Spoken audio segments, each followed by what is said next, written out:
नमस्कार। पद्मा की लाइब्रेरी में स्वागत है आप सभी का। आज की कहानी का नाम है डर। जी हाँ, कहानी शुरू होती है दिल्ली से, मिस्टर अय्यर और मिसेस अय्यर के घर से। दोनों कर्णप्रयाग जाने की तैयारी कर रहे हैं। मिस्टर अय्यर कह रहे हैं मिसेस अय्यर से, जल्दी करो, ट्रेन का टाइम हो रहा है। तो मिसेस अय्यर कहती है, हाँ हाँ, सब कुछ रेडी है, बस आप खाना खा लो, फिर हम लोग चलते हैं। मैं ड्राइवर को फ़ोन करती हूँ। और मिसेस अय्यर ड्राइवर को फ़ोन करने लगी, मोहन जल्दी आ जाओ, टाइम हो रहा है जाने का। और फ़ोन रखकर खाना परोस देती है। दोनों पति पत्नी खाना खाकर रेडी हो जाते हैं और तब तक मोहन कार भी रेडी कर देता है। अपना सामान रखकर वो लोग रेलवे स्टेशन की तरफ चल जाते हैं। ट्रेन चल पड़ती है और सारा रास्ता मनोरम दृश्यों को देखते हुए कट जाता है। वे जल्दी ही कर्णप्रयाग पहुंच जाते हैं। कर्णप्रयाग वे लोग मिस्टर अय्यर के एक फ्रेंड की शादी में शरीक होने के लिए आए हुए थे। काफ़ी लोग थे।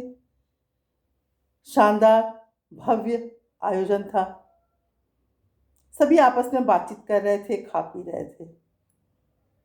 तो किसी व्यक्ति ने मिस्टर अय्यर को देखकर कहा, आपको देखने से तो लगता है कि आप साउथ से बिलोंग करते हैं, है ना? तो मिस्टर अय्यर ने कहा, बिल्कुल सही, आप ठीक फरमा रहे हैं, परंतु फिलहाल अभी मैं दिल्ली में पोस्टेड हूँ, गवर्नमेंट जॉब में हूँ ना, इसकी वजह से। तो उस व्यक्ति ने मिस्टर अय्यर से कहा, जब आप दोनों इतनी दूर आए हैं तो क्यों नहीं चोपता चले जाते हैं घूमने के लिए? चोपता कैसे रहेगी? मिस्टर अय्यर ने पूछा। तो उस व्यक्ति ने जवाब दिया, आप एक बार घूम कर तो आइए, फिर बताइएगा, वहाँ का सूर्योदय काफ़ी प्रसिद्ध है। तो मिस्टर अय्यर ने मिसेस अय्यर की तरफ देखा। मिसेस अय्यर मुस्कुरा पड़ी। दोनों के पास गर्म कपड़े भी काफ़ी थे। शादी समारोह समाप्त होने के बाद वे दोनों कार में बैठकर चल पड़े चोपता की ओर। जिस चोपता के बारे में आजकल हम लोग जानते हैं, वो फिर भी थोड़ा बहुत प्रगति कर चुका है, परंतु 10 साल पहले, करीब करीब 10-12 साल पहले, जब मिस्टर अय्यर और मिसेस अय्यर चोपता पहुंचने वाले थे, तो उस समय वहाँ पर उतनी प्रगति नहीं हुई थी। बहुत ही कम टूरिस्ट वहाँ आते थे। जब ये दोनों कार से वहाँ पहुँचे तो शाम के 3 बज रहे थे। उन्होंने कार गेस्ट हाउस के पास में रोक दिया। चौकीदार बाहर आया और इन लोगों का सामान लेकर अंदर जाने लगा। तो मिस्टर अय्यर ने पूछा, और कितने लोग रुके हुए हैं यहाँ पर? तो चौकीदार ने जवाब दिया, और कोई नहीं है साहब, बस आप ही दोनों हैं। अच्छा, ठीक है, मिस्टर अय्यर ने जवाब दिया। उन्होंने देखा कि जो गेस्ट हाउस था काफ़ी खस्ता हाल में था। पेंटिंग वगैरह भी काफ़ी पुरानी पड़ चुकी थी। उन दोनों ने अपना सामान अंदर रखवाया और मिस्टर अय्यर ने चौकीदार से कहा, मेरे लिए 2 चेयर बाहर डाल दो, हम दोनों वहीं बैठेंगे, और चाय ले आना। चौकीदार चाय और पकौड़े ले आया। दोनों पति पत्नी ने चाय और पकौड़ों का सेवन किया। उसके बाद दोनों घूमने निकल पड़े। उन्होंने देखा कि एक ओर पहाड़ियाँ हैं, दूसरी ओर जंगल है और चारों तरफ से सड़क गुजर रही है। सड़क एक तरफ गांव की ओर जा रही है और एक ओर पहाड़ी की ओर। और उन्होंने ये भी देखा कि बहुत ही कम टूरिस्ट थे, नाम मात्र के। काफ़ी शांत वातावरण था। जंगल की ओर जाते समय उन्होंने हिरन को देखा और मोर भी देखा उन्होंने। बहुत ही अच्छा लगा उन्हें। ठंड धीरे धीरे बढ़ रही थी, हालांकि नवंबर का महीना था। वे दोनों वापस गेस्ट हाउस आ गए। गेस्ट हाउस में आने के बाद चौकीदार ने मिस्टर अय्यर से पूछा, साहब रात में क्या भोजन करेंगे आप? तो मिसेस अय्यर ने कहा, तुम क्या बना लेते हो? चौकीदार ने जवाब दिया, मैं आलू के पराठे बहुत अच्छा बनाता हूँ। तो मिसेस अय्यर ने कहा, ठीक है, बिल्कुल, उसके साथ टमाटर की चटनी भी लेते आना। तो चौकीदार ने मुस्कुराकर हाँ कहा और आधे घंटे के बाद वो आलू के पराठे, टमाटर की चटनी और साथ में गर्म पानी पीने के लिए ले आया। खाते खाते बातचीत हो रही थी। मिस्टर अय्यर ने चौकीदार से पूछा, यहाँ क्या क्या देखने लायक है? तो चौकीदार ने कहा, आप दोनों सुबह सुबह उठ जाइए, मैं आप दोनों को लेकर जाऊंगा जहाँ से सूर्योदय बहुत ही सुंदर लगता है, पहाड़ी के ऊपर से। आप दोनों बिल्कुल जल्दी उठ जाइएगा। और हाँ, देखिए, मैं यहाँ पर 2 मोमबत्तियाँ रख रहा हूँ, साथ में माचिस भी है।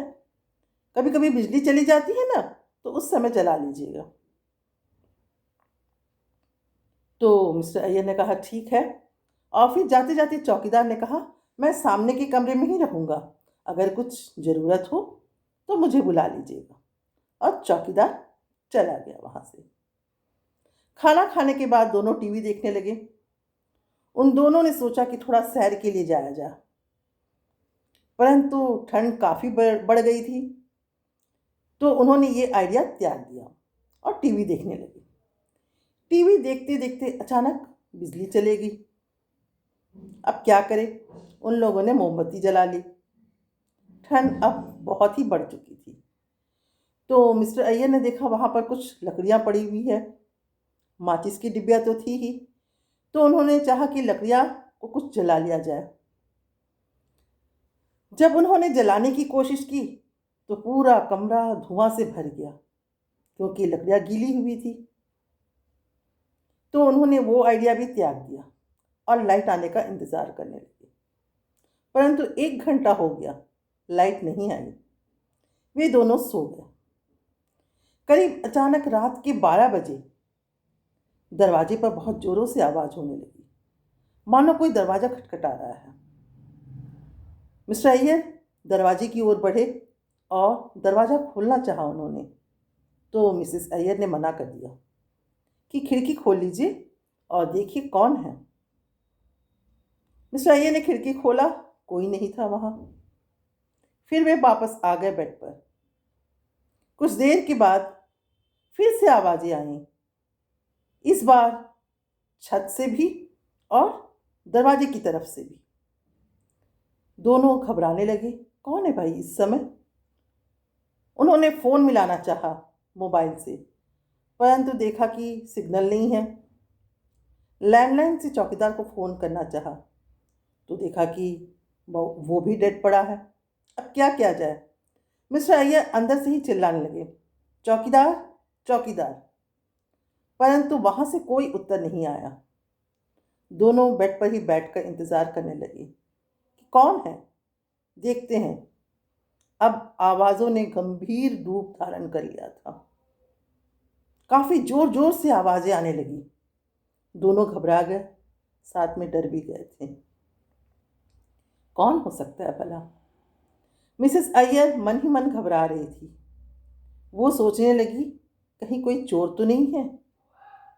किसी चोर को पता तो नहीं चल गया कि वो काफ़ी सारी ज्वेलरी पहनी हुई है? परंतु फिर अपने आप ही सोचने लगी, उनको कैसे पता चलेगा? मैंने तो पूरा कवर करके रखा है और साथ में टोपी से भी मेरा पूरा सर ढका हुआ है। एक बार भी तो मैंने टोपी नहीं निकाली। ये सोचकर वो मन ही मन डर रही थी। आवाज़ बहुत जोरों से आने लगी, मानो ऐसा लग रहा है कि कोई दरवाज़ा तोड़ने वाला है और छत को भी तोड़कर अंदर घुसना चाहता है। अब दोनों ही काफ़ी डर चुके थे। मिसेस अय्यर जोर जोर से भगवान का नाम लेने लगी मन में। करीब 45 मिनट तक उस तरह की आवाज़ें आईं और फिर अपने आप बंद हो गई। तब जाकर दोनों को थोड़ी नींद आई। फिर सुबह 6 बजे दरवाजे की तरफ एक आवाज़ आई। तो मिस्टर अय्यर ने देखा, कौन है भाई? तो देखता है कि चौकीदार आया हुआ है। चौकीदार ने पूछा, साहब, आपके लिए गर्म पानी लाऊं या फिर चाय? तो मिस्टर अय्यर ने कहा, पहले चाय ही ले आओ। जब चौकीदार चाय लेकर आया तो उन्होंने पूछा, रात में तुम कहाँ थे? मैंने कितनी बार तुम्हें आवाज़ें दी, और कौन थे वो लोग जो दरवाज़ा खटखटा रहे थे? तो चौकीदार ने कहा, साहब, घर से आवाज़ आई थी, मेरे घर से, कि बच्चा बीमार है, तो मैं वहाँ चला गया। और उन आवाज़ों की बात कर रहे हैं? कोई नहीं, वो तो बंदर आए होंगे। बंदर? मिस्टर अय्यर ने गुस्से में देखा। बंदर इस तरह से आवाज़ करते हैं क्या? इतनी ज़ोर ज़ोर से आवाज़ें आ रही थी। तो चौकीदार ने कहा, नहीं नहीं साहब, यहाँ बंदर ही आते हैं, और कौन आएगा भला? अच्छा ठीक है, पानी लेके आओ, मिसेस अय्यर ने कहा। वो गर्म पानी लाया। वे लोग हाथ मुंह धोकर चल पड़े चौकीदार के साथ सूर्योदय को देखने के लिए। पहाड़ी रास्ता था। पहाड़ी पर सीढ़ियाँ बनी हुई थी। उन सीढ़ियों पर चलते हुए तो मिसेस अय्यर को काफ़ी तकलीफ हो रही थी। चौकीदार आराम से चढ़ता जा रहा था। जैसे जैसे वे लोग ऊपर चढ़ते जा रहे थे, ऑक्सीजन कम होता जा रहा था, जिसकी वजह से इन पति पत्नी को सांस लेने में काफ़ी मुश्किल का सामना हो रहा था। कुछ दूर जाने के बाद मिसेस अय्यर बैठ गई कि अब मुझसे चढ़ा नहीं जाएगा।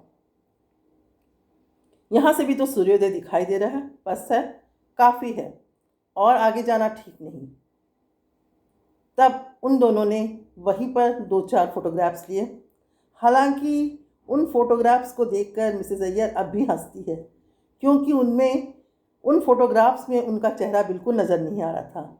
ऐसा लग रहा था कि मानो 2 नकाबपोश है।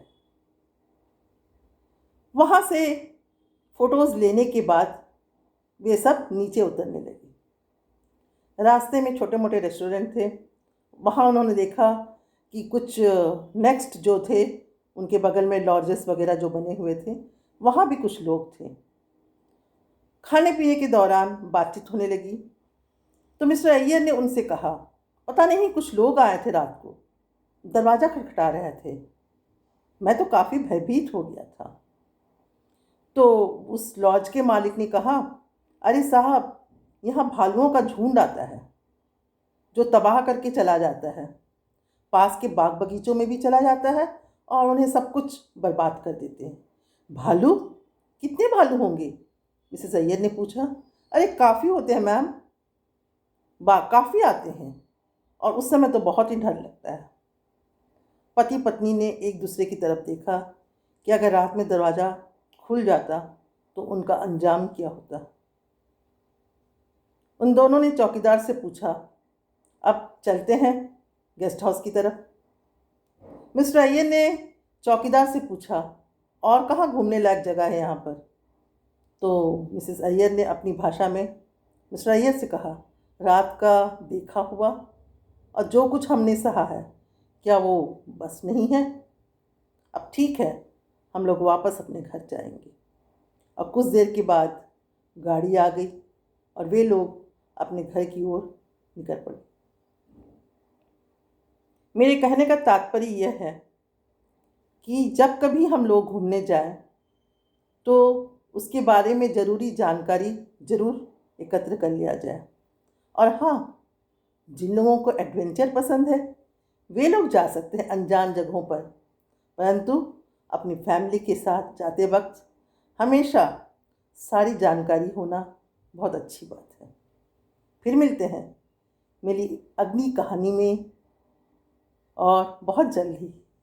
नमस्कार, विदा।